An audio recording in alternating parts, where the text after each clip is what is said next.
Thanks for tuning in to Loser Kid Pinball Podcast. We are on episode 141. I am Josh Roop. With me, my co-captain, as always, Scott Larson. Hey, and that's the first time I haven't screwed it up in like 3 episodes. I know, it's been amazing. Yeah. And there was a new game revealed. Well, new-ish, right? Uh-huh. If you want that game, Scott, which it kind of sounds like you do, where are you getting it from? Ooh, yeah. Zach and Nicole Mini at Flipping Out Pinball.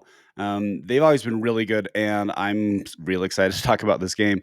They're really responsive. They've always been able to find that. And so if you don't want the new black and white Godzilla and you're maybe looking for a rush that's going to come back on the line, go ahead and contact them at Flipping Out Pinball and they'll get you hooked up. Awesome. And their customer service is great. Like, right. It's insane. But yeah. Okay, before we get into pinball, I had this creepy moment happen like last week, and I think this all happens to us, right? So I want to bring this up because I feel like we can all relate. So I apologize. If it's not pinball, you can skip like 5 minutes, if that. So I was DJing the 4th of July parade in my town. We're downtown. One of the floats goes by, and this guy's wearing one of those big straw hats that say like SA on the front of it. So like the shield. What does SA mean? I think it's like Shield of America or something like that. It's like if you go online, they sell like the armbands you can slide up you that kind of protects from like sunburn and stuff like that, and they have face shields like a buff from Survivor. I don't know how else to describe it, but they're these big straw hats, and then like on the brim, underneath the brim, that's like the American flag or whatever. I was like, I've been getting some sunspots on my face. I work outside a lot, so I'm like, maybe I should get a straw hat so that way and check out this company. The next day, I just thought this. I didn't Google it. I didn't talk about it. I didn't, you know what I'm saying? Like all the things you'd think my phone heard or knew. And Facebook starts trying to sell me these hats from this company. I'm like, that's creepy. So have you ever had that moment, Scott, where you're like, I thought that and I didn't think much about it, and all of a sudden my phone's like, hey, you know what? You should buy this product, or you should check this really out. fit our demographic. Yeah. Well, okay. It's part of it is because targeting advertising is getting creepily accurate. Yes. In that there's like, oh, well, based on your browsing history. And I would like to be annoyed about it. However, there are a few things where I'm like, actually, that'd be a really good idea. Yeah. So I, it is a little bit of a privacy issue, but I totally done that. And we've all had that when we're home and we have either the phone out or, Alexa or something, and we're having a random conversation and then you start getting targeted ads. Yeah. Unfortunately, it's just the way of the future. It is. And it's really weird. It's really weird how accurate it is. Yeah. Kind of scary. Yeah. And just in case anybody's like mildly creeped out, they should be a little more creeped out with if you read 1984. Yes. Just involvement of other forces into your life can be interesting. However, if those forces have to be pinball, then I would say we're all for it. Yes, exactly. So just give us, it's been a minute, Scott, since we've talked about our lives. Let's just do a quick update because we got some notes here. Yeah, like the news has been slow-ish, but we got some decent people notes want to today. know. Yeah. Okay, so one thing I had is yesterday, or maybe last night, the night before, not last night, but the night before. I came home from work and I'm asking my wife, I was like, Kate, why is it so hot in here? It's like so hot in our house. And I took out one of those steak thermometer things that you use for barbecuing, and I put it over in our vent, and it was blowing out air that was 80 degrees. Nice. So it was circulating, it was blowing something, but it was not cooling. And I thought, so I now, unfortunately, Josh lives 3 hours away from me. And so I can't use you as my go-to guy, even though I'd love to if you wanted to. But I texted the guy who I've been going through, and didn't really, like, in the morning, I didn't want to send it at 11 o'clock at night. I sent it, and then I called at like 8 o'clock in the morning, and I just got a message machine. I said, that kind of stinks. So I contacted Josh, and I said, hey, dude, my air conditioning doesn't work. He's like, okay, walk outside, check this out. Okay, look at this. Is the fan working? No. Okay, it's your capacitor. Pull this thing off, figure out what this thing is. So Mr. Handyman here, I pulled everything off. I took a picture of it. Josh said, okay, I've called the place in your area. Just go and they'll use my business account so you can get it. And so I went and picked it up and swapped out my capacitor, and now my air conditioning's working again. Ta-da! Ta-da. Piece of cake, right? Yeah, well, the thing is, it's okay, it's like pinball repairs, right? It's like if something's wrong and you know what to do, it's a pretty easy fix. Yeah, If you're looking underneath the hood of your game and you have no idea what's going on, it could be a maddening like 12 hours. yeah, yeah. So my, And my favorite part is you're just like, okay, take the panel off. And so I take the panel off and I take a picture and you're like, that's not the panel. that's the electrical box. That's Yeah, not the that panel to the yeah, condenser. exactly. Well, it's like, I was like, well, okay, it had a screw and I unscrewed it. So Just don't stick your finger in there. You're not I going to be happy. yeah, I didn't. Oh, so Yeah. that was Other than that, though, I am currently on vacation. We are up in the mountains, and I'm nice. glad that the Wi-Fi signal is good enough. Yeah. So our spacious apartment from 1982 with a swarm of locusts that Yeah. decided to What's up fly with the in. grasshoppers this year? At Oh, least in Utah, it's terrible. yeah. Well, okay, bugs everywhere. So it's hot because they're up in the mountains, so they don't have air conditioning either. So we Yeah. had the windows open, and I swear all the insects that Noah put on his ark found their way into here as the safe harbor. I totally agree. Mhm. Oh my goodness. Yeah. Yeah. What about you? Anything else? So mostly just work and family stuff, You but went to a concert? I did go to a concert. So you know this, like Loser Kid is actually based off of an old obscure brand that Blink 182 used to own. So it Mhm. shows you I enjoy Blink 182, right?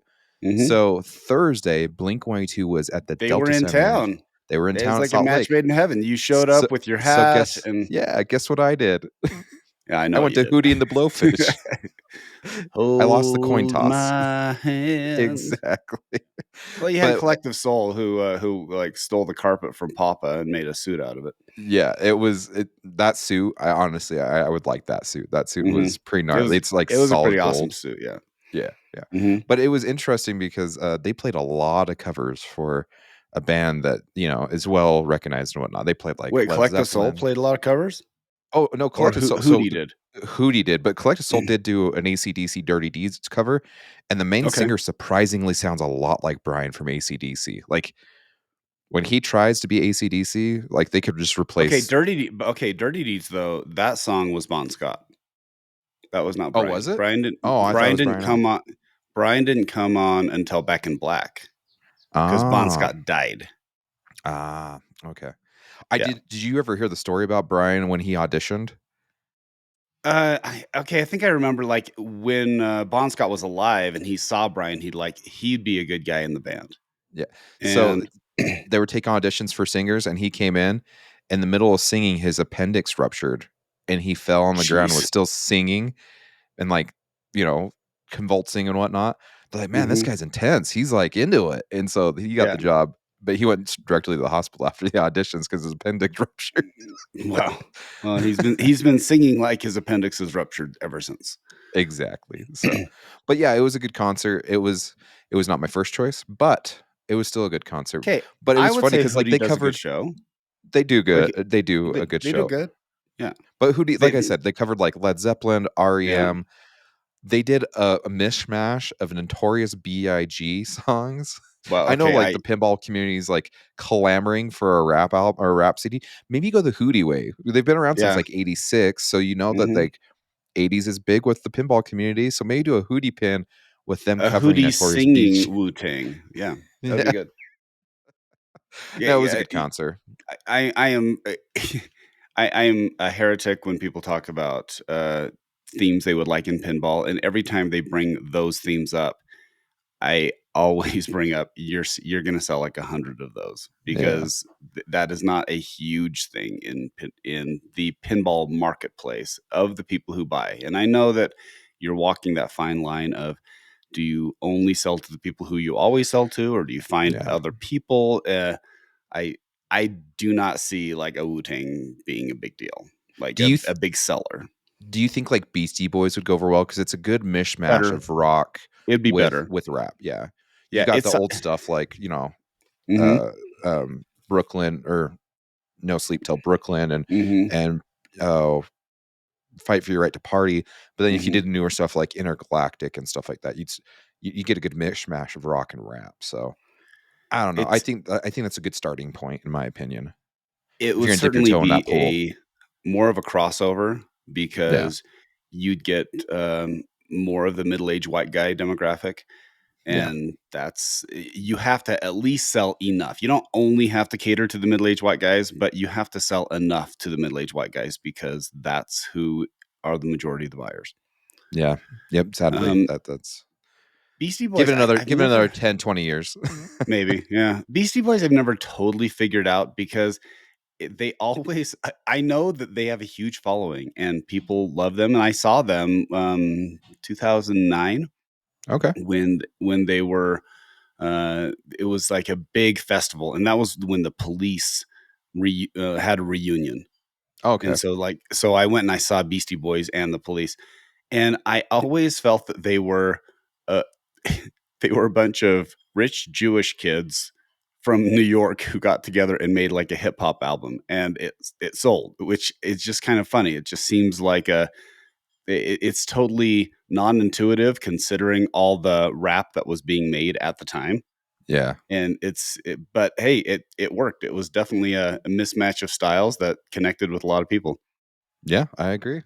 So, all right, let's move on. I think people have had enough of they've had Yeah. the 5 Okay. minute fill of our lives. Meanwhile. Okay. Meanwhile, okay, the biggest I feel like the biggest news that's happened in the last 2-3 weeks, Yep. Godzilla Black and White. Let's talk about this. What do you think? What were your initial reactions when it first came out? Um, this is a good move for Stern because it takes the opportunity to release various versions of a premium branded pinball machine. Yes. Now, you could argue that this could have been an LE. However, we've also seen what has happened when Stern has decided to release things under the LE badge Yeah. that after they've already released an LE. So this is getting a little bit back to like ACDC Lucy edition. This is getting to like Batman 66 Catwoman edition. These are alternative art packages for an existing game, and they did something very smart where they kept it at the premium package Yeah. price. Yep. Uh, did they need to do this? Maybe not. I Godzilla sells enough as it is. Yeah. However, as we look at the sales of Stern, you see how much of their volume is dependent on Elwyn releases. Yeah.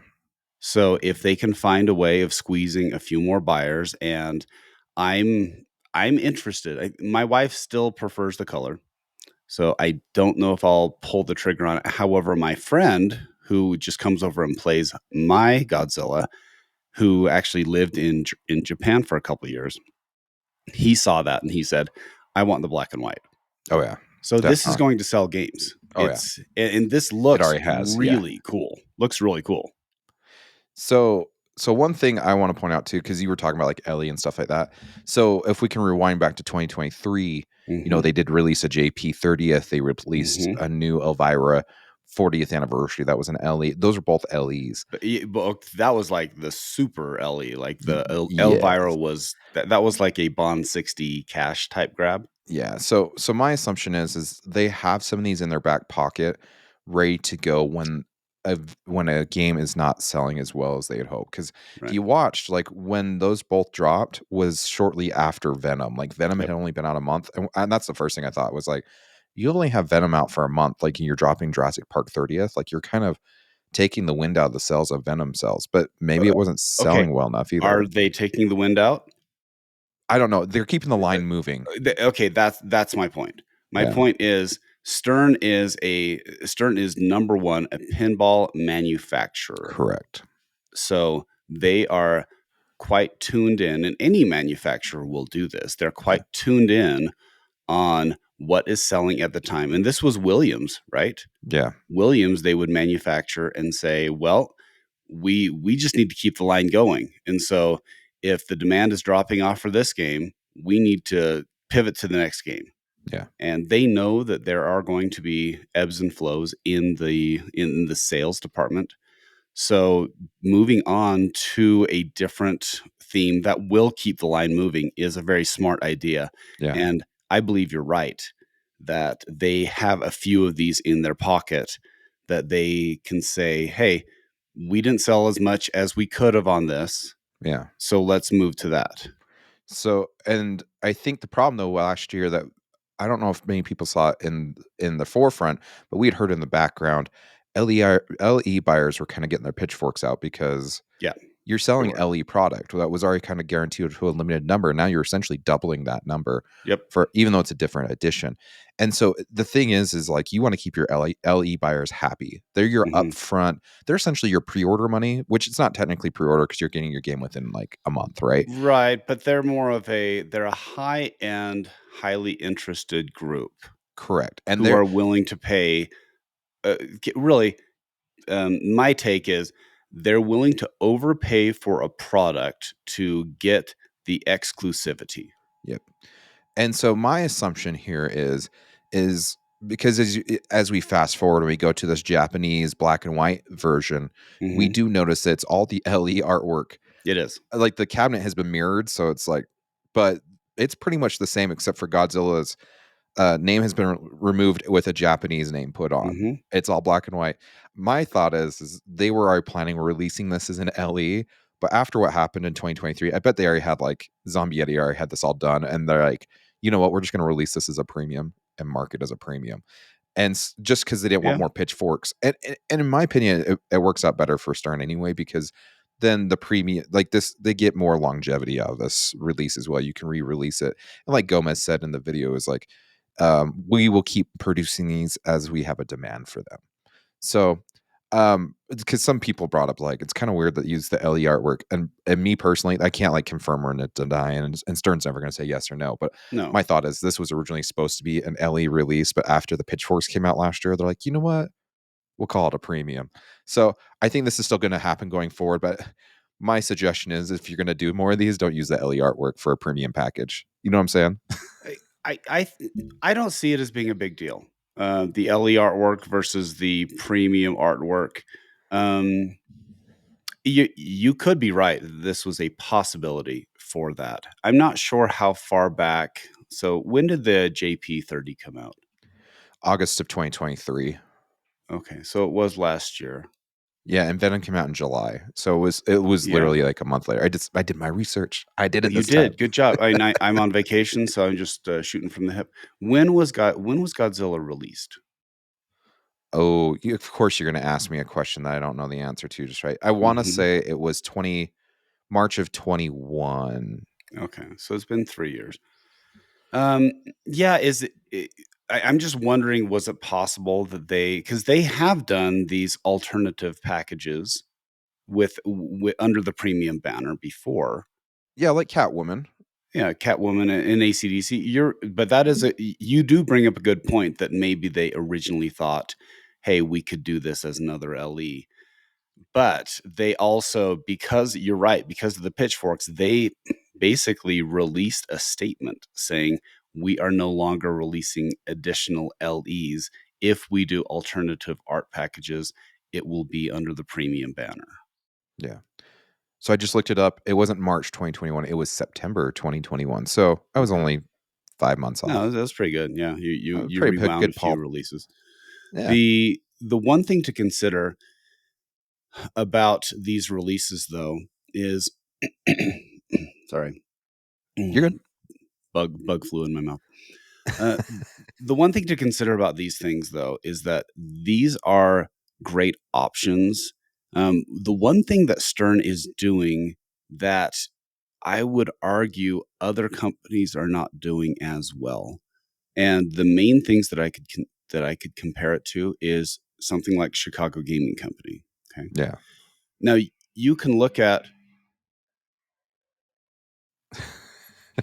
So the aliens have landed in Scott's backyard at his Okay, vacation home. seriously, I have no idea. This is there's seriously like a fire road that's next to it, so they must have just Oh, had okay. something drive by. The one thing that Stern does really well is there is a difference between a pro, a premium, and an LE. Yeah. but it is not an insurmountable chasm. So Stern makes games quicker than anybody. We know Yeah. that.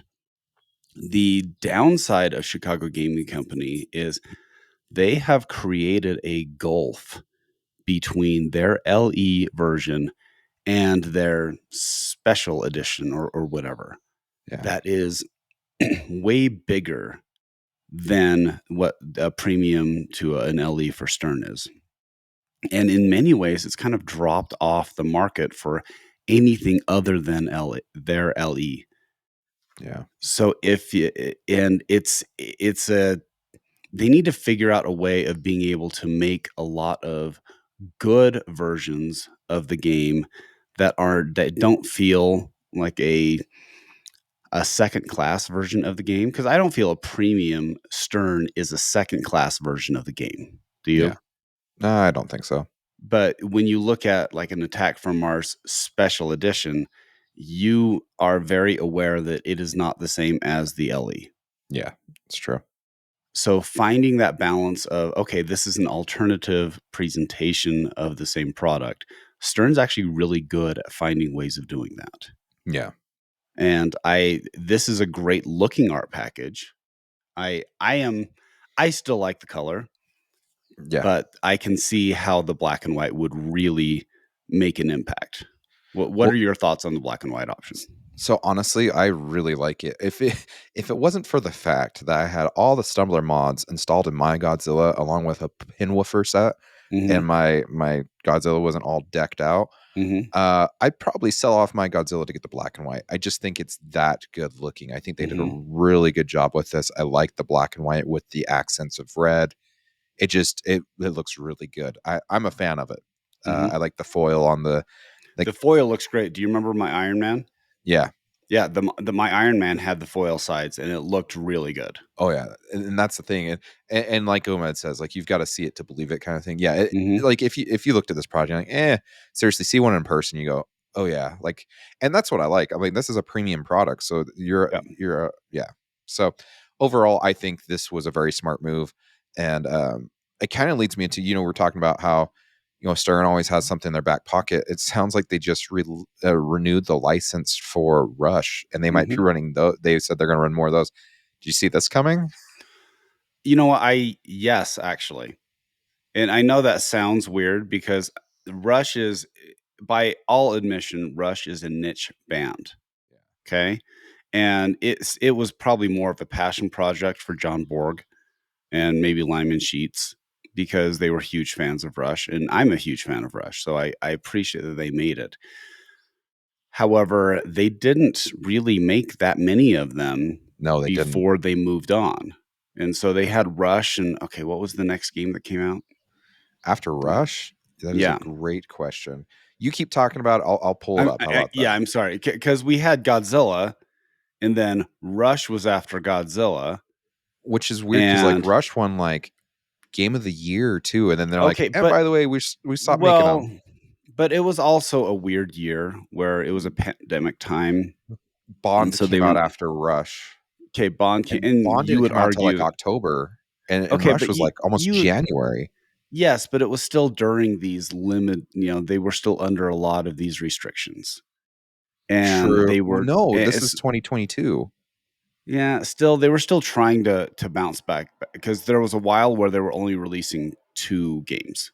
Yeah. Well, you gotta understand before Rush there was Godzilla. So it could Right. be like they were just trying to keep up with that So, demand as well. so they were selling a ton of Godzillas. So a Yeah. combination of that, a combination of Bond really was released before it was ready. Yeah. And whether or not that was because of licensor or a timeline that they had to, there's got to be a lot more to the story onto why they released it when they did. Yeah. But I think everyone was buying Godzilla. Yeah. That's what was going on. They didn't sell. People who wanted the full complement, they bought the LE. And I don't know how many people bought the premium. I just haven't seen that many of them Of Godzilla or Rush? of Rush. Okay. So Yeah, it I wanna say seems they like only did, like, 1 run. I right really think of of the maybe 2 premium. on the Yeah. pros. So they could. they could definitely just crank those out and fulfill some small demand. Yeah. I don't think it's a huge demand, but it seemed like it was not adequately fleshed out. So my question is, because Rush is very reminiscent of Borg's X-Men that was released like a decade Yes, ago or whatever it right. was. Yeah, it's But like we've a it's all like a better version of X-Men. I had X-Men. I thought it was okay, yeah. but I didn't love it. But So Rush is a better version. It still kicks my butt, and I'm frustrated by it. But yes, so Borg is rumored to be next in the pipeline. I know it's Borg yep, or Danger. That's the two. That's the coin we they're got, coming right? up. They're coming up. Yeah. So and the rumor is that Borg is on X-Men 97, which is weird to me because like if you ended up redoing the X-Men like layout and just like re-releasing it as like a touched up version of the original X-Men, aren't you kind of doing that? Like Rush was his last release, and then we do that again with X-Men. Do you think that's kind of weird? Do you think he's going to get blowback? And granted, we haven't seen anything, we don't know anything. It's a I'm rumor. going Yeah. I'm going off of rumors and assumptions, and so I'm just like it's a really weird strategy to release essentially the same game twice. I'm scratching my head about the X-Men 97. Um, if you're gonna do a cartoon version of a big favorite, Batman Beyond is actually, or Batman is it Batman Beyond, or is that the one where No, the Mark original Hamill Batman did? animated Yeah, series. the Batman anime series. That's what I mean. That's the one where Mark Hamill did the Joker Joker, voice. yep. Yeah. Mhm. So if you're going to choose a cartoon that is still relatable to other stuff, that like a live action equivalency, I would have chosen that theme. I truly do not understand doing the X-Men 97 theme.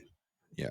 Well, Um, we've talked about this before. We know that Stern and Disney have a relationship, they do. Yeah. and they tend to do Disney properties, it seems like once every 18 months, Yeah. whether it's a re-release of an existing one they've already done Right. or a new title. I mean, it's no secret. You go back through the Pinside list on Stern. I mean, they just released Venom last year, Yeah.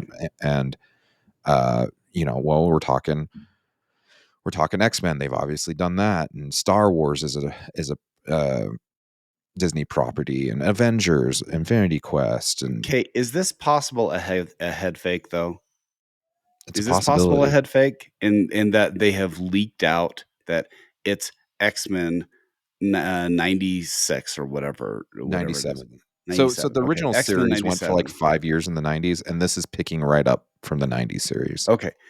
However, there's a much better option with a Wolverine character that's in the theaters right now. Well, in 2 weeks, but yeah, I get what you're saying. Yeah.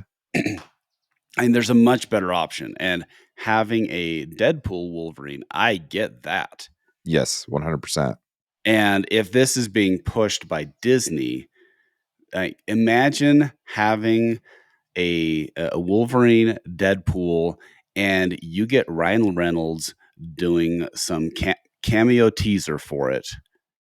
That is a home run, Yeah. home run. Yep. So I'm still skeptical that 97 is really the game. I will be the first to stand up and say I was dead wrong if it ends up being X-Men 97, but that doesn't make sense to me. It really Yeah. doesn't. Well, like I And said, and and with Wolverine and Deadpool, you're only paying for 2 likenesses. yeah. You're not Well, paying for a huge cast. and really, I mean, like I said, it could be X-Men 97 and they're doing a whole new layout. I thought it'd be really weird where they've agreed, they just announced that they're releasing Mhm, Rush and say they do release a Borg in the next 2-3 months and it happens to be mhm. X-Men 97. I just find it would be really weird to be the exact same layout. Well, not exact same. I mean, there's some touches, some differences, but I mean, you're pretty close, but yeah. Hey, another So question though, and we're getting into this. Are people getting um is the FOMO gone? And I it's a would argue possibility. that these games, they they have a longer shelf life, at least some of these games anyway. Yeah. We Yep. see others that come and they're like, "Okay, we're selling them after, 5 months or 6 months." And there are certain games that fall into that category. but there's a lot of people who they're buying their L1s and they're staying on them. Yep. Well, even the And secondary market. We were talking about this with Triple Drain the other day. I yeah, mean, I watched The Walking Dead modded until, looked great. 4700's what it was finally. That's yeah. where it was selling at. It did sell. I don't know if that's what they sold it at, but I doubt the Well, buyer went higher. You know what I'm saying? So we're at least thinking 4700. right. Now And now then Walking Travis Dead's a told, 10-year-old game. But yeah, I'm even well, talking about the recent games. I mean, you're talking like Foo Fighters sold really well, and then you saw a flood of them on the secondary market. yeah, Venom sold okay, but you're seeing Venoms come onto the secondary market at quite competitive prices. yeah. I saw one And for 5,000 the other day, a pro. yeah, yeah. So Yeah, there's one that was like 7,000, and I thought that would be kind of fun, but then I have to look at my games that I have, and I have Jurassic Park, I have Godzilla, I have Rush, I have Iron Maiden, so I have all these games that I'm not planning on parting with. I also have all the CGC games, and so there's a question of where am I already have 8 games in my garage stacked up as storage. Like, which one is going to supplant that? And I don't see with some of these games, I just don't see them doing that. So part of me wonders if they're new games. And I would argue with Godzilla, I also feel like I have a lot of really great Elwyn games, and I know Godzilla is a great game, but do I need sorry, Jaws? Do I need a Jaws and a Godzilla and a yes, you do. Jurassic Park? Yes. Okay, okay, all right. I don't know. I seriously, Jaws. So I have this theory, and maybe this is a terrible theory. I don't know if someone at Stern would get mad at me for saying this, but I Well, it's half a theory. wonder. We can talk whatever you want. Yeah, let's talk theories. I really feel like Elwyn's taking a stab at some of the best games ever made. So Godzilla is reminiscent of a Medieval Madness because of the skyscraper and bashing it and yada yada Hmm. yada. But it's a better flow. It's a better game, in my Hmm. opinion. It is. I feel like Jaws is his stab at Attack from Mars. You have it's almost up the middle, but it's one of those shots that come back at you, but with the captive ball, it's a little more forgiving than the stand-ups on Attack from Mars. Then you have, the shield drops or the boat goes Hmm. up and you have the ship in the Okay. back or you have the shark that comes out. And then the shots are very not I don't want to say fan-ish, but they're more in front of you, like on Attack Okay. from Mars. You do have the side shot, and the quick shot feels so satisfying when you hit it. That's where you shoot to the Hmm. left from the mini flipper in through the gap, like on uh, Adam's Family or No Good Gophers. So my thought process is like he's one upping the best games that have ever been made, and Jaws is up there. It's fantastic. It really, Okay. really is. So that's my opinion. So Okay. I'm Well, sticking to it. time to sell Wizard of Oz, I guess. Exactly. Um, yeah, okay. But that's actually an interesting point. I didn't really think of it that way, but it would make sense. And Keith certainly has the background in that. I also okay. I wonder though, because I still have Medieval Madness and Attack from Mars, and the difference for me is because I've kept the flippers, drop flippers on Attack Oh, from Mars. okay. And did you keep them that way or did you level them out? So I want to say I leveled them out because I thought they were supposed to be leveled out, but then you Okay. sent me an interview. I think it was with Brian Eddy and Slamtail, where he's like, "No, they're supposed to be dropped. They're not Yeah. supposed to be leveled out because it makes the game that much easier when you have them leveled out."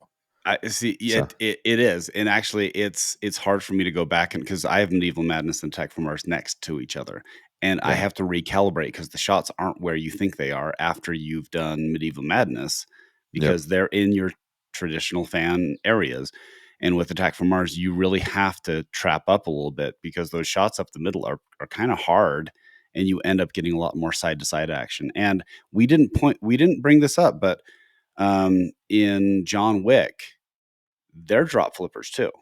yep. And we did ask Elliot about that, and we forgot to bring it up in our John Wick review. But that is an interesting element that does mix things up and makes games feel different. I wonder if John Wick would be easier if you leveled them out. Someone Maybe should try that and let us know. If you have a John Wick, level them out. Tell us what you think.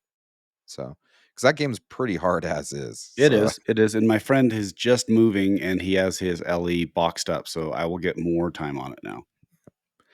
So speaking of Stern news, Greg Ferraris, the art director, he's been the art director for years Ever. now. I mean, Yeah. the dude's a legend. Like, Hmm. if you're not familiar with Greg's art packages, you are familiar with Greg's Yeah, art you are. packages. Yeah. Think of any sort of game that came out in the 80s, and it's Greg. 90. Well, Yeah. okay, he did all the Elvira's. Hmm. He worked on Medieval Madness. Yep. He worked on Monster Bash. I mean, Walking Dead. Just all these amazing art packages. Fathom, Fathom, that's revered for its art package. He worked on that. I Hmm. mean, seriously, go to Pinside or go to your IPDB and just type in Greg Ferris Yeah. and Okay. I just did. So Revenge from Mars, you got Jackbot, you got, and Harlem it's just, Globetrotters. I mean, this is from '79. yeah. He's earned retirement. he's and Oh my yeah, gosh, like there's an awesome picture on Pinball News with him having like a perm mullet that he stole from like 1972. It's yeah. awesome. So man, it's Stern. It's gonna be hard to fill those shoes. They did hire Sebastian Napoli. I apologize if Hmm. I've slaughtered your last name, but the dude kind of they didn't do such a flattering picture for the Stern letter they sent out. Okay, okay, it's not bad. He just looks like a Oh, it's not bouncer bad. that's gonna throw you out of the club for going too far. He looks pissed off. Like, Yeah, why are you a little taking my bit. picture? He's Let like, me break. I'm gonna break yeah, that camera. Yeah, yeah. You don't need but no, another drink. Yeah. No, it's exactly. yeah. It's interesting though. They definitely have to transition to the younger generation, and he's definitely significantly younger than Greg. Yeah. Yep. So, But s- it's good. Congratulations to him. Congratulations to Greg on a well-earned retirement. yep, definitely. I wouldn't be shocked though if there's still some calls made to say, Greg, what's your thoughts on this? Like, I Oh, don't think he's oh yeah. 100% retired, but I mean, Well, none of them really are 100% retired. yeah, it's true. That's true. So, speaking of '90s games and artwork, Labyrinth, Okay. Barrels of Fun just announced that they've sold 822 of these games. So they're making a total of 1,100. They're saying there's only about 278 spots left. If you haven't ordered your game, you can still order it. And if you order Hmm. now, you can get it by January or February, which is impressive. So we're coming up. I think they're kind of warning everyone because I don't know if they'll go back. I doubt they'll make the extra. Say they only sell like 800 or 900. So Sure. I doubt they're going to make the extra 200. So it's going to be one of those things like once they Once pass they're up, done, they're done. Yeah. yeah, once and maybe later on when they if they keep up the transparency and the way that they're building stuff, Hmm. uh they could be a force to be reckoned with moving ahead, and they might do a Stern and be able to go back to the well, but there's no guarantees or promises. It just depends what the future holds, right? Yeah, and So this has been a bright spot into some of these companies that have come up, and at least so far, it seems like they're able to manufacture to meet demand. yeah, And it seems like they are fulfilling their obligations and they don't feel overextended. Now, this is just a casual observer just looking at their business, how they're selling. Okay. yeah, Um, and I'm hoping that they can keep that going. I'm not sure what sort of investment capital they were able to get, what sort of investors they have, what sort of cash flow they have. But it makes a big difference when you have someone who's willing to invest the money to seed a startup company, because yeah, that's what it takes when you're actually making something. You need millions of dollars.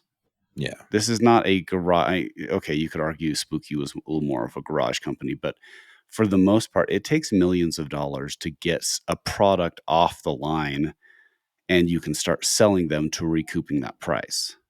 yeah. So I'm hoping that they are able to continue that trajectory, and it'll be interesting to see what their next game is, right? I Because agree. and really, Jersey Jack Pinball went through this, where they actually had a really good showing with Wizard of Oz. It was taking a while to get out, and then they ran into trouble with the sequel with Hobbit, and that's when the investors came in and basically had to take over the company. So here's to hoping that things are continuing to go well. And from all reports, Labyrinth seems to be a fun game to play, and people really are connecting with the theme. I really enjoyed it. It was a very I got to play it last October at Pinball Expo. I thought it was a really good game. It just if you haven't played it yet, try to find one locally, get your hands on it. It is a really good game. It is very reminiscent of a 90s Bally Williams with an updated code for a modern era. Mhm. It it's got that nostalgia, it's got that magic. Seriously, like Barrels of Fun is doing it right, and I'm excited to see what's going to happen with them going into the future. So, Okay, I know there's one here in Utah. I'm gonna text him and see if he's got it yet. Let's see. Do you so while you're looking that up, we'll come back to Barrels of Fun with that Okay. information here in a second. But one startup company that has been in the news the last Yep. couple of weeks because the proverbial poop has hit the For fan for the wrong reasons for the getting wrong okay. reasons. So, Mhm. an unaffiliated company to Haggis Pinball, an unaffiliated Australian who lives near the company's factory, started Mhm. posting some stuff about how Haggis is only really producing one, maybe two fathoms a week right now. Um, they're still promising distributors they'd build several games. They've owned them for months now. It Mhm. just it the communication has all but dropped off. People are trying to communicate with them to see, hey, what's going on.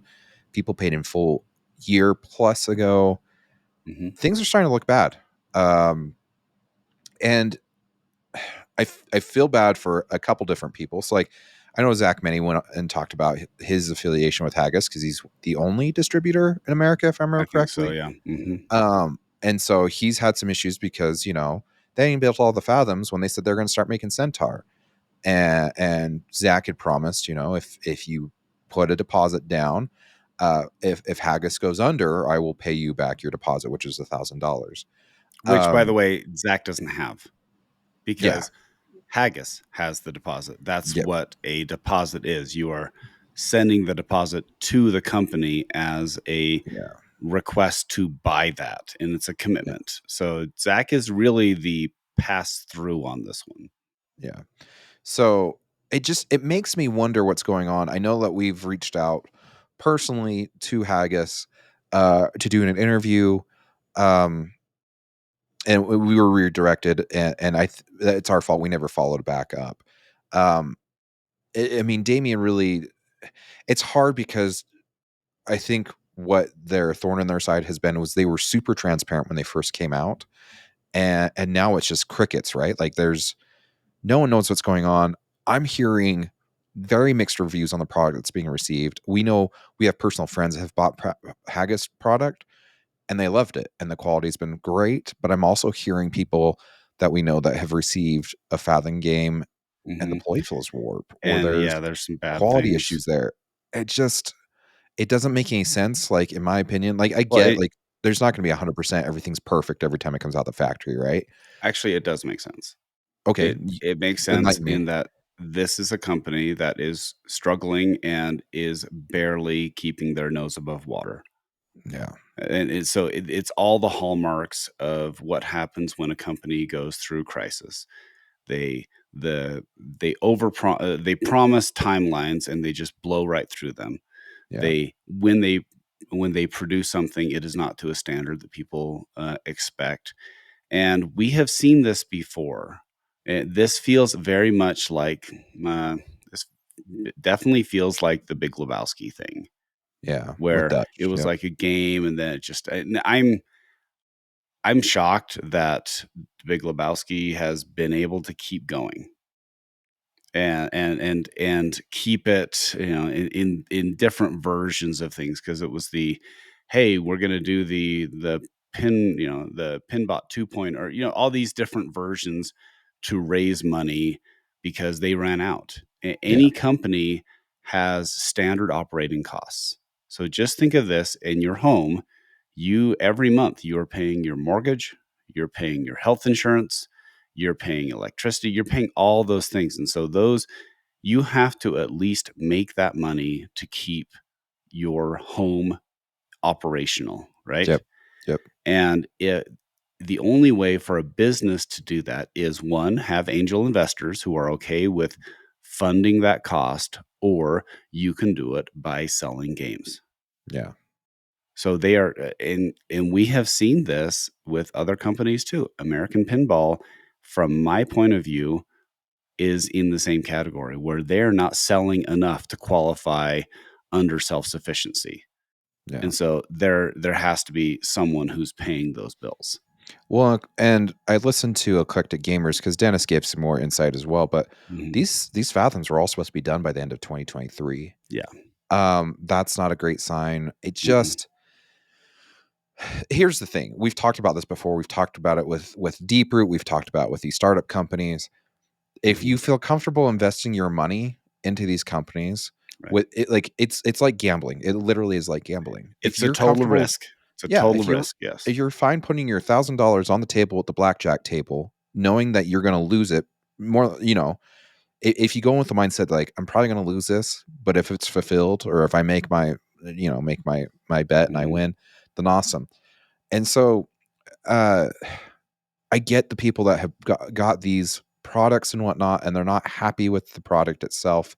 Mhm. I totally get that. As far as this becomes a big old mess. I'm not a lawyer. I don't construe anything I say as legal advice, but I do know like $1,000 in the world of our world nowadays, sadly, is not a ton of money for an individual household. Yeah, that can be a paycheck for a low Yeah. income person, Yeah. but the fact of the matter is, if you went to the court system and said, "Hey, I gave this company $1,000 and I have Small not received claims. my promise," Small you're claims going to have court. to go to small claims. You're not going to go to Mhm. bigger court unless Yep. if you convinced everyone that gave deposits to do a class action lawsuit, Yeah. which it's probably not going to be enough money for them to even take A a class action glance at. lawsuit across international lines. Yeah. Good luck. And Yeah. that's the other problem too. Yeah, this was all across international lines. Mhm. Like, and your biggest market's in America. So how does that all apply? Like, yeah, they're a country that we are friendly with, so I bet there's some working with there as well. But it just in the case of Deeproot, at least they were in Texas. Like, and SEC got involved, so the government was getting involved, and the money was. Right. But that It okay. might take a It, decade, but in fairness, Haggis is not Deep Root. correct. Deep Root was 100% a Ponzi scheme. Like And I that. do That was apologize. I shouldn't be comparing Deeproot to yeah. Haggis because Haggis has produced Okay, product, but and you could argue this is closer to Zidware, yeah, yeah. where Where I think Papa it's Duke's eyes just got bigger than his his stomach. abilities did not match his ambition. Yes, that's a good way to put And it. you could argue the same thing about any company who tried. And you could argue with JJP at when they transitioned from Wizard of Oz and they went to Hobbit, that their abilities did not match their ambition. Okay. Yeah, The however, on technology, there is a term that is always used. It's called the early adopter. Okay. yeah. So basically, if you want to be one of the first to get, and I'm going way back, the first to get a DVD player, the Okay. first to get an iPhone, the first to get an Apple Watch. The first Apple Watch, I actually really wanted it, and I was an early adopter, and it cost $1,000 because I got a nice band with it, Yeah. and you could probably have bought the same watch for like $300. Okay, I was willing to pay that because I just wanted I actually wanted the band. But if you are willing to take that risk on an unproven company, and Apple was a proven company, Yeah. but if you're willing to take this risk on an unproven company who doesn't have a track record, who you're willing to say, "Hey, I trust you enough to give you some money," then there is some accountability on your part. I'm sorry.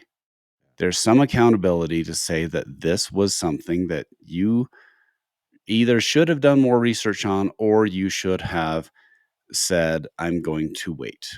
Yeah. And like, I'm willing to take the risk, or I'm willing to wait. And so don't, when you get burned on that and then you claim that you have been wronged, there's something about me that says you You you knew the did risk. know it was a risk, right? Yeah.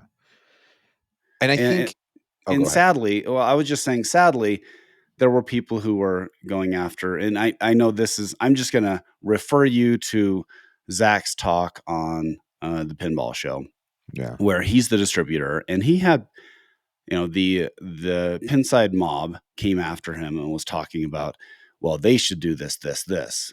And the bottom line is, he actually had on there, hey, this is a non-refundable deposit that we anticipate the building is until X amount, Yeah. until the end of 2024. Well, last time I checked, we're still in 2024. Yeah. Halfway through. Yeah. And so if people are complaining that they're not getting their product and there's a breach of contract, well, you're still in the window. Yeah. Now, is it possible that, maybe Zach is feeling some sort of, Zach announced that he's going to make good on these because he doesn't want the negative publicity. Yeah. That's the bottom line. Zach's a business Yeah. and he doesn't want the negative publicity. I would argue, though, this isn't necessarily Zach's issue. This is a combination of an unrealistic expectation by someone who bought. Yeah. Or put down the down payment. And so I'll just refer you to that if you're really curious about that situation. But I just go back to, Nick Lane has said it on Buffalo Pinball so many times. Yeah. Okay. No pinball machine is unobtainable. Legitimately, unless you want Pinball Circus, okay, then build it yourself. But no machine is unavailable. If there's a game that you're like, I really want that game, you can save up and buy it. But Yeah. it's best to save up and buy an existing pinball machine. It's So true. if you're concerned about any sort of manufacturing promises, and at this point in pinball, the empty promises of a cool looking game that is anticipated to be built, it does not hold much to me anymore. Yeah. So save up your money, wait till it's made. Okay, you may spend $1,000 more than what you thought you were going to make if they ended up making it good. Yeah. But for the most part, you're still giving like an interest-free loan to these people for a possibility. And how long did Dutch Pinball take to fulfill those orders? 10 years. Yeah. Okay. I'm talking even the ones that fulfilled their orders. Going back to Big Bang Bar, the Gene Cunningham guys, that they finally got their game, but you question at what cost. Yeah. So if you're willing to wander in these unfamiliar territories, then you have to accept that there are risks associated with it. I hope that Haggis is able to recoup what was going on and to reboot their brand. Yeah. But it smells like the end of a company. That's what Yeah. it feels like. It does. And I feel bad too for Zach was also being accused of promoting Haggis because he has Martin Robbins with Final Round on the Pinball Network. And I'm like, it's the same situation with Steve Bowden when he worked at Deeproot. Steve had no control over what Robert Mueller and them was doing. Honestly, he's more of a victim than he is a perpetrator. And I feel the same for I feel bad for Martin because I know he receives emails like, "Where's my game? What's going on?" And he's like, "I just work here. Like, you need to talk to Damien." And so I just, it's a crappy situation all around. No one wants to be in it. From Damien to the people that bought the games. The other thought process I had too is, does some of the blame of all this kind of lay at the feet of Planetary Pinball? If you're not familiar with Planetary Pinball, they hold all the licensing for Bally Williams games. So if CGC makes Medieval Madness again, they renew the license through Planetary Pinball. The agreement is Planetary provides the parts to CGC to make the game, and then CGC makes the game. Or, like in the case of Pedretti, they've contracted through Planetary to make the games. It's actually not Pedretti that's contracted, but we'll talk about that here in a minute. But okay, my does point being is, Planetary manufacture the parts? so yes, they make So Planetary manufactures the parts. They ship them to the assembly area. Let's just say Haggis now. So they ship them to Haggis to assemble the game. Is that so they make Bally Williams specific parts. So okay? like the cabinet is not going to be a Bally Williams specific part. They'll have a Okay. cabinet maker make that. That's why CGC was involved originally with Stern, and when they made the first Medieval Madnesses through Stern, Churchill Cabinet was the one that made those cabinets. Right. And so, but like Rudy's head, that is a very specific Right. part, Mhm. and Planetary makes those parts. Okay. I don't know if they make like all the way down to the coil stop. You know what I'm saying? Sure. But I do know that they are obviously going to make There are the critical castles. elements. There are critical Yes. elements. Okay. Yes. So that's how Planetary works on that side. They hold the licenses and they make specific parts. I wonder if some of the, like I said, some of the blame is, I'm not going to fault Planetary for wanting to have as many manufacturers as they can produce their product, because the more they're making parts, the more that their games are being made, that's more money in their pocket. And Mhm. so if you diversify, you only bring more cash in, right? Mhm. But did they jump the gun with Haggis? They did see that Celts was produced, and it was a Mhm. well-made game. So when you throw a Bally Williams title behind this company, it brings some legitimacy to that Sure. company as well. Sure. So I guess my point being is, does Planetary hold any responsibility for what is going on? Because they threw their weight behind Haggis maybe before they were ready to actually start running. They were barely crawling, and Planetary saw them as walking, ready to run. What are your thoughts? It certainly is on the owner of Planetary to maintain brand quality. Okay. So this is where I have argued for years that um, Stern is by far the biggest volume manufacturer, of pinball out there. Like Yeah. they're the ones who make a solid, durable product that can go on location, and they still have a relatively friendly entry price point. Yeah. Okay. So it would be, if I were looking at it from Planetary, I would actually just approach Stern and say, "Hey, what about doing a joint venture here where we can manufacture these games. You have the capacity to make a ton of these games on a second line. There really shouldn't be anything other than quality control. Yeah. It's not like we're developing anything. These are existing products, and Stern could make them 10 times faster than anybody else." Yeah. And that's what I would have done.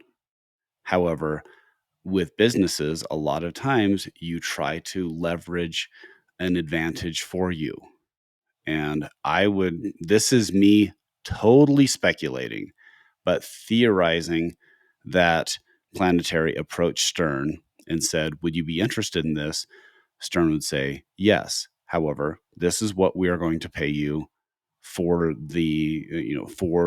your percentage, your license, whatever." Yeah. And I'm assuming, again, total speculation, I'm assuming Planetary said, "We want a bigger cut." And they said, "Okay, well, go look somewhere else." So Yeah. they teamed up with CGC. CGC is giving them a bigger cut. We know that because the reason why the Cactus Canyon SE Plus comes with a topper is because widely speculated that Planetary takes a bigger cut off the extras than it does off the actual product. Yeah. So that's a little Half the bit of an package deal. end around to get a little better revenue stream for Chicago Gaming Company. Yeah. But I'm sure that we know Chicago Gaming Company is not the fastest manufacturer. They have quality for the most part. I know some people have had issues with their Cactus Canyon, but they have not been able to do the volume. Yeah. They just So have not. Planetary gets itchy and wants to do something else. And so they're looking for alternative options. Yeah. And would that be Haggis? Would that be Spooky? Would that be American? All these other people. But this is a little bit on Planetary because you have the market leader as a potential. And again, I don't even know if Stern would be interested. This is me just looking at it from Yeah. just a Throwing it out business there. analyst. Yeah. But it would be in their best interest to approach Stern, say, "Hey, we love pinball. You love pinball. You can make a lot of pinball machines. We obviously did this because you made the Medieval Madness ones on your line. Yeah. How about we do a joint venture again, and we can get Whitewater coming out. We can do well, we'll get into Funhouse, but we can do these other games that are coming out, Yeah. and we can do it faster. But think about it, Medieval Madness, we're the remake is like 8 years old now, Is it now? It wasn't was it? originally released in 20 oh, not Was it 2019, because that 16? was the 2015 was the original Okay, release date of the very first run. okay, okay. So that's So almost 9 a years, decade. Yeah. not almost a decade for if you look at Planetary, and if you're looking at the 4 remake, that's 4 remakes of an existing game in almost 10 years. Yeah. In with Medieval Madness, you could sell 3,000 Medieval Madness games today. It is still Probably my kid's could. favorite game. It's still my Yep. kid's favorite game. Yep. So you could sell those. So the fact that they are partnering with companies that do not have the manufacturing capabilities is puzzling to me. Yeah. Yeah, so that's why I think moving forward we're going to see some changes up Sure. with Planetary. I think they're going to be a little more hesitant with who they use. And we'll get into that here in a second with Pendretti. But I agree with you. I think Planetary needs to take a little bit of the blame with this Haggis situation, because I don't know if Haggis was ready, and Well, they definitely they've shown they weren't. I and the product explains itself. They have shown that they are not up for the manufacturing. well, not only that, but I think Planetary should have pumped the brakes with Centaur if they could have. I don't know exactly the situation. Well, but then again, again with Dutch, where they were like, "Hey, we're gonna do Bride of Pinbot 2.0 As a full because game. we're out of Yeah. money and we're trying to raise some more money with some." It's a little bit of a shell game where they need some money to because they don't have the startup capital, and they're trying to supercharge the first one so they can make it up on the back end, and Yeah. it almost always is a bad idea. So this leads me into, because we've been beating around this bush then, right? Mhm. So has Planetary made a mistake moving forward with Pendretti making fun houses with a company that's never made games before outside of 2.0 kits? Sure, They've never made they are using a well-established manufacturer that's made Pinball Brothers games, so they're using the same manufacturer as sure. Pinball Brothers. But do we have concerns as we have in the past with companies that they're essentially startups at this point? What do you think? Yes. Okay. They are making a mistake? Well, no, do we have concerns? Yeah. Yeah, of course we have concerns. Okay. So you're doing similar things. Now, I will say that at least Pendretti has more manufacturing, credentials Yeah. than Haggis did, okay? And you could argue that even like Chicago Gaming Company, I still cannot figure out Chicago Gaming Company why they, on a 10-speed gearbox, they never go above 2. I've never figured that out, Yeah. okay? And so is it now you're going with Pendretti, which is Pendretti is it's located right in the heart of pinball manufacturing, right? Yeah. Italy. Yeah, yeah, okay. So you're also dealing with outside of your typical options Yeah. for the talent in pinball. It's all in Chicago. At least all the people who are have a lot of history. This intrinsic history of making pinball. It's all in Chicago. So Yeah. you're going outside of Chicago. You're going outside of the country again. Is it possible? Sure. And everything we say is true until someone proves us wrong. Yeah. This is all speculation as Yeah, usual. until someone proves us wrong. And so Yeah. I'm hoping that Pendretti is a better option and they can step up and manufacture to the level that we can expect. Well, and not only that, you're shipping product from Reno, Nevada Yeah. to Italy to have it be made and Well, manufactured to I'm ship it wondering if it's a back. pass through. A lot of this stuff has to be made in China. So you're making it in China. under their license and you're sending. I doubt it goes to So Reno and send then goes. Gotcha. So you I just ship it I, directly to I doubt Italy. it's like a drop ship thing. I don't know. Maybe they're Um, making these in Reno. I don't know. That's why so they've got the molds and stuff there. yeah, and is it possible that this can be the the startup that breaks the trends? Yeah, it is absolutely possible, Yeah. and we know that the pinball company is involved in this, Yep. and they have a There's been history public of that. pictures Yeah, shown of the public pictures. This is CEO not behind the scenes. at Yes, Pendretti. Yep. yes. So we know that they're involved. However, depending on how involved is a different question. So my But understanding is because if you're familiar with Pinball Company, yeah, the owners originally bought the licenses for Domino's and Jetson, and they had hmm Spooky make these they did. games. Yes. And my understanding is it's a very similar situation, may not be a one for one, but a very hmm similar situation that Pinball Company is doing with Planetary Pinball. Okay. So, and this is Pinball Company has been around for years and years and years now. And They, it's a big company. Like Pinball yes, Company is not. This is not a mom and pop shop. This is a big pinball distributor. and obviously they've done this route before with Spooky, hmm so they know what they're looking for quality wise in building.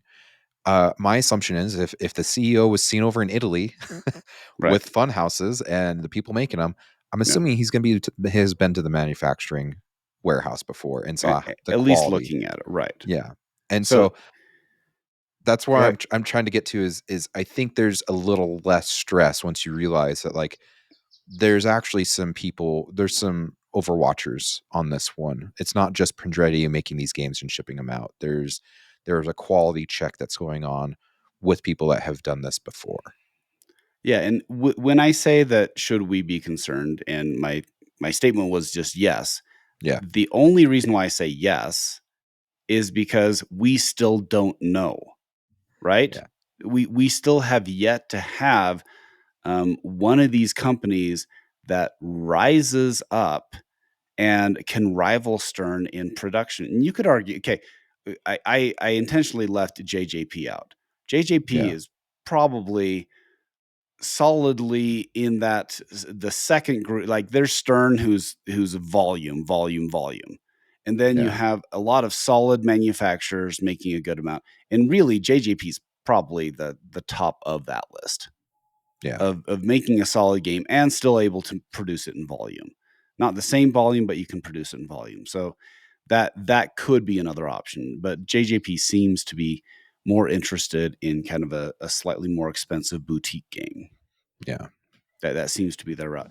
So I'm hoping that this is finally that next level of okay, we've learned from other people who just didn't have the manufacturing capabilities, and Pendretti does, and so that they do have a good price point, right? yeah. They do. Yeah, They have I they totally have a agree. good price point, and so that certainly has, of all of the startups that are making pinball machines, this has the most potential.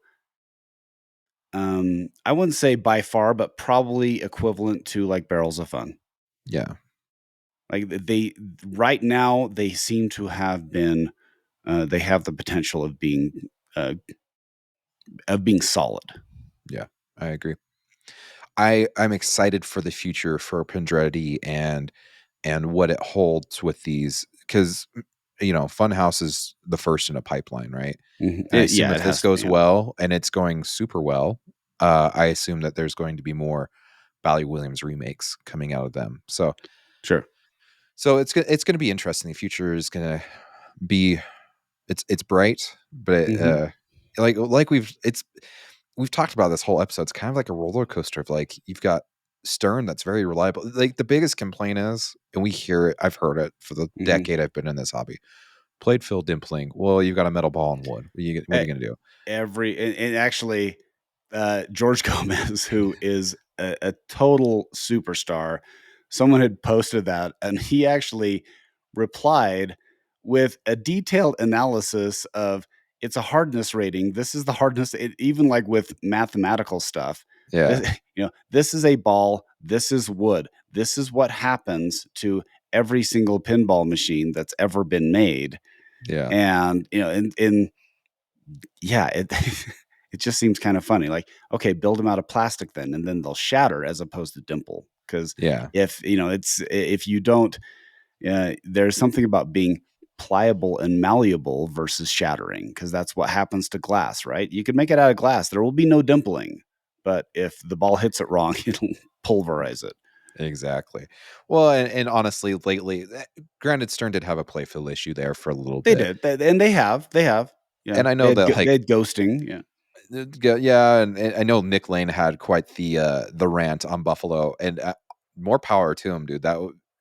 Honestly, it's spot on. So a lot of us were thinking as a consumer is like, Hmm. you shouldn't be just sending out playfield blanks. You should be sending us out populated playfields. Yeah, But Stern doesn't seem to be having playfield issues anymore. The biggest complaint right now is a coil stop. And honestly, if anything's going to be breaking in a pinball machine, you can fix a if coil stop. yeah, it's two screws. You pull the old one out, you put the new one in, Hmm. and it's got to be like, because when we went to Stern in Oh May, yeah. they said everything that they produce, they have two suppliers for. So that way, Hmm. if one can't provide, the other one, and all that jazz. I half wonder with the coil stops if they bought like a billion of them, considering like every freaking Stern game at least has five between the auto launcher, the at least 2 to 3 flippers, and then there's going to be some coil mechs in there as well. So it's Hmm. like every game at least has 4 to 5, and then you're producing thousands of these games. Like, Hmm. I wonder if Stern's just like, if we buy a billion of them, you give us a discount. And they're like, well, we can't throw all these away. We know that they're not like the best coil stops in the world. Yeah, but they're not terrible, right? They still Yeah. function for the most part, and really in a home environment. Okay, I don't get the same sort of wear and tear on my machines as a location does. Yeah. I don't. I play maybe 50 to 100 games a month. Yeah. It's not the same as location, and that's all of them. That's all Yeah. all 10 of my games inside. But my point being is like we've talked about, like if you want quality and you want reassurance that you're going to get your game, you're probably going to go with Stern. But we've also Mhm. went down the valleys of like you are gambling with these startup companies. Mhm. I think there's a lot less gamble with Pendretti from hearing behind the scenes, and I'm going to Yes. leave that up to Pinball Company if they want to talk about that stuff. Mhm. It's all positive, but like I said, I'm not the information person to be leaking Mhm. that. I'm just going off of what we've seen publicly and commenting on it. And then we've talked about Haggis, where it's like, you know, it is what it is. Mhm. And I don't know, pinball is a very fascinating world overall. And I think if you go into the mindset, like you were saying, Scott, earlier, if there's any game that's already been produced, may start going used first if you're really worried about or concerned about receiving your game. I really think I know that when we were going through the whole deep root thing, Mhm. we did have a gentleman that messaged out to us and explained his situation. He said, I came into a decent amount of money. Um, I thought Raza looked really good. I put down my deposit knowing I could probably lose this, but I wanted to take that risk because this was something I wanted to support and invest in. And if I get the game, great. If not, I think that's the mindset you need to go in. If you're going to go with these startup companies, Mhm. unless if they're proving themselves like Barrels of Fun and Pendretti, who's already shipping out fun houses. Yeah, to be fair, we listed a lot, at least I listed a lot of people who have started and had significant issues, okay? Yeah. I will emphasize that Pendretti and Barrels of Fun seem to have the most positive potential of any company that we've seen in the last 15 years. Yeah. And in that 15 years does not count JJP, because obviously JJP is a real company. It seems like their trajectory is on the rise. Yeah. So I would be more likely to buy those than I would of the other ones. I agree. So I guess that's our roundabout message. If you take something away from this episode today, no, it Mhm. be just kidding. Well, okay, if you take something away from the message, is like, if you want a pinball machine, go buy one that is existing. If Yeah. you have disposable income and you are willing to take a risk on a potential theme or company that you are emotionally connected to, then go ahead. However, Yeah. realize that there is a risk involved, and some companies are riskier than others. Yeah. And then there's some companies that help kind of alleviate that risk, like our Mhm. friends Zach and Nicole Many at Flipping Out, when they don't even need to be taking that risk. Right. So And really, I feel bad for Zach and Nicole for what they have gone through. Zach is, because he's a business, he's going to try to take a risk on some of these companies that you don't know how it's going to pan out. Yeah. But with that risk, I think some people mistake every company as the same guarantee that Stern or JJP would make, and that's just not the case. And that's it's hard. It's hard to thread that needle. Yep. Okay, I want to wrap this up with our content creator of the episode, Okay. Erica's Pinball Journey. If you've not checked out Erica, she's on Instagram, she's on TikTok. I want to say she's on YouTube as well. Amazing videos. Her background is actually in film.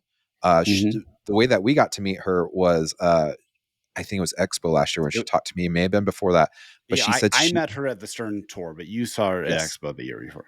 The content creator that Colin from Kineticist was nice enough to set up at Expo, I got to meet her there, and she said that she very much appreciated our episode with the directors of the Roger Sharp movie because that gave some insight behind the scenes into an industry she works in. She just loved it. Her episodes, her little videos and stuff are fantastic. Seriously, go check her out. Go subscribe. Definitely worth your time. And I like it because it's a different view on pinball. I'm not gonna lie, like a lot of these podcasts, we kind of are talking heads and we talk the news or we talk, yada yada. Erica's going from this angle of like pizzazz and like showing off pinball, but like almost like a meme creator, essentially. You know what I'm saying? Like short clips of wonderful stuff. So if you haven't checked her out, Erica's Pinball Journey. Scott, if you're gonna buy our product, where are you going? You can go to Silver Bar Swag. We have some awesome shoes, and I wore my shoes just the other day. They're fun. If you want one of our original hats, you can contact us too. We can figure that out. But we have some hats there too, including the Loser Kid Pinball in an awesome font that looks very similar to another one. Yes. So, and then I just wanted to show off my shirt I'm wearing today. Oh wow! Yeah. If you see that, if you're on YouTube, it is the original. It says at the very bottom, and you can't read it, but it says insert Dennis's face here. This was from the original This Week in Pinball podcast. Wow. With Zach and Dennis. And it's still one of my favorites because it's got like a bunch of their quotes on it, trending up, bye, 4-inch Creasel clone, just stuff like that. And nice. I think they even touted it as limited edition or whatnot. They didn't sell a ton of them, but it's hey, everything's limited eventually. But it was also was it from Silver Ball Swag? Yeah, because the Silver Ball Swag was combined with This Week in Pinball. So this is a Silver Ball Swag shirt. You can't get it anymore, but like I said, if you want to, like Scott said, if you want to get our stuff, silverballswag.com/loserkid. Also, if you want to hit us up on any of the socials, Facebook, Instagram, X, Threads, it's going to be at loserkid pinball. Same with our YouTube. So if you haven't subscribed, go ahead, do so, comment, yada, yada, yada. We appreciate a lot of the interaction we've been receiving lately. And it's amazing. We've been doing this for over 5 years now, and it just seems like every year we go up a step of just the interaction and whatnot. So, thank you again. If you haven't gotten your room yet for Pinball Expo, I was just told 2 days ago they opened up a new block. So there are some limited amount of hotel rooms available in the conference center right now. Oh, that's nice. So you better jump on that as you hear this. Seriously, run to Pinball Expo's website and you can click on it and you get the group rate and everything. So do that before they're all gone. Anything else, Scott, before we leave? I'm interested. Let me know if you are buying the black and white Godzilla and if you're interested in the Godzilla accessories, because they said there's going to be special black and white accessories as well. So anyway, play pinball, be good to each other, and thanks for listening.